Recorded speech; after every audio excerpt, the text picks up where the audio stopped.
কি বলতেছস? মেয়েরা স্বার্থপর, ওদেরকে কখনো বিশ্বাস করা উচিত না। আচ্ছা ঠিক আছে, মাইনা নিলাম তোর আম্মু তো একটা মেয়ে, উনারেও বিশ্বাস করিস না। তোর বোনও তো একটা মেয়ে, ওরেও বিশ্বাস করিস না। আর তুমি কি বলতে চাও যে শুধু মেয়েরাই ধোঁকা দেয়? কখনোই না, আমরা ছেলেরা আরো বেশি ধোঁকা দেই। একটা মেয়ের সবচেয়ে দামি সম্পদ হইলো তার ইজ্জত। একটা মেয়ে ভালোবাসার মানুষটাকে বিশ্বাস করানোর জন্য যে তারে কতটা ভালোবাসে, এই জন্যই তো শরীর দেখাই, তাই না? আর ওই জিনিসগুলারে আমরা রেকর্ড কইরা তারপরে আবার ওই মানুষটারে ব্ল্যাকমেল করি। একটা মেয়ে যখন তোমার সাথে কথা বলতে চায় না, তখন তুমি তার মাগি বলো। আর যদি ওই জিনিসটাই তোমার বোন করে, তাহলে তুমি বলো হ্যাঁ আমার বোন অনেক ভালো, কারণ সে ভালো একটা ফ্যামিলির। আর যে কিনা অন্য বাড়ির মেয়ে, সে কি ভালো না নাকি? আচ্ছা মাইনা নিলাম যে কোনো মেয়ে একটা ছেলের সাথে কথা বলতে রাজি হয়ে গেছে, কিন্তু তারপরে যদি ছেলেটা ওই মেয়েটার পছন্দ করে, মেয়েটা যদি ওই ছেলেটার পছন্দ না করে, তাহলে তার কি খারাপ বলতে হইব?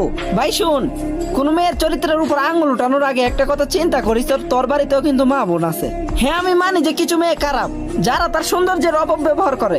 তার মানে এটা না যে দুনিয়ার প্রত্যেকটা মেয়ে খারাপ। তুমি নিজে যেমন কোনো জিনিস চুজ করার আগে সবচেয়ে বেস্ট যেটা এটাই চুজ করো, তাহলে তাদেরও অধিকার আছে নিজের বেস্টটা চুজ করার।